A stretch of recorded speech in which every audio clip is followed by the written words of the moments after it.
یہ सन 12 हिजरी की बात है। अल्लाह के रसूल सल्लल्लाहु अलैहि वसल्लम के दुनिया से रुखसत होने के ठीक 1 साल बाद यमामा के मैदान में एक भीषण युद्ध छिड़ा। इस जंग में 1200 सहाबा शहीद हुए, लेकिन सबसे बड़ा सदमा ये था कि उनमें से 700 कुरान के हाफिज शामिल थे। मदीना पहुंचते ही उनके मन में गहरा डर छा गया। उन्होंने सोचा कि अगर इसी तरह जंगों में हाफिज शहीद होते रहे तो कहीं कुरान का वजूद ही खत्म ना हो जाए, क्योंकि उस दौर में कुरान किसी एक किताब की शक्ल में नहीं था। उस समय कुरान अलग अलग चीज़ों पर लिखा हुआ था, जैसे खजूर की टहनियों पर, चमड़े के टुकड़ों पर, समतल पत्थरों पर और ऊंट या बकरी की हड्डियों पर, और सबसे बढ़कर ये सहाबा के सीनों में महफूज था। हजरत उमर, तुरंत पहले खलीफा हजरत अबू बकर रदी अल्लाह के पास पहुंचे और कहा, हमें कुरान को एक किताब की शक्ल में इकट्ठा कर लेना चाहिए। हजरत अबू बकर पहले घबराए।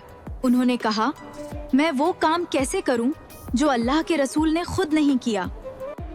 हजरत उमर ने समझाया कि ये दीन की हिफाजत के लिए जरूरी है।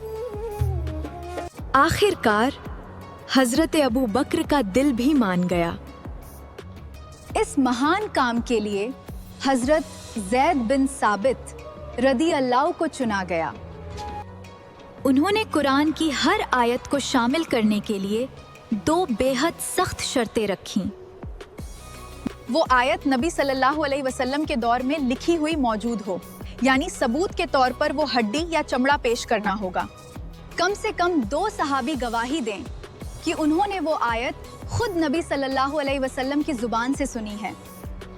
जब सूरह तौबा की आखिरी 2 आयतों की बारी आई तो वे लिखित रूप में सिर्फ एक सहाबी हजरत अबू खुजैमा अंसारी रादी अल्लाह के पास मिली। कानूनन 2 गवाह चाहिए थे, लेकिन तब नबी सल्लल्लाहु अलैहि वसल्लम की एक बात याद आई। आपने अपनी जिंदगी में फरमाया था कि अबू खुजैमा की गवाही 2 मर्दों के बराबर होगी।